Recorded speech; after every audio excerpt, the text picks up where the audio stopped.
Liris Chica, hindi pa kasal pero super happy. Bel Mariano enjoy na enjoy bilang producer. Mukhang blooming at fulfilled ngayon itong si Bel Mariano kahit hindi pa sila nagpapakasal ng kanyang boyfriend na si Donnie. Sa halip na ma-pressure sa wedding talks, mas pinipili raw muna niyang i-enjoy ang buhay, career at bagong chapter niya bilang producer. Marami tuloy ang napapasa na all dahil kitang-kita umano ang happiness at contentment niya sa kasalukuyan nilang setup. Usap-usapan ngayon online kung bakit tila chill lang itong si Bel Mariano pagdating sa kasal.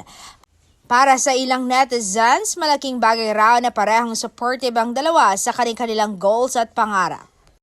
Imbes na madaliin ang pagpapakasal, mas priority muna nila ang growth, negosyo at future plans together. Bukod sa pagiging aktres at businesswoman, mas lalo raw pang hinahangaan ngayon itong si Bel Mariano dahil unti-unti na rin siyang gumagawa ng pangalan bilang singer. Marami ang nagsasabing ibang level na raw ang pagiging independent at business-minded niya ngayon. Kaya naman imbes na ma-pressure sa tanong na kailan ang kasal, mas focus daw siya sa pagpapalawak ng career at pagbuo ng mas matibay na future.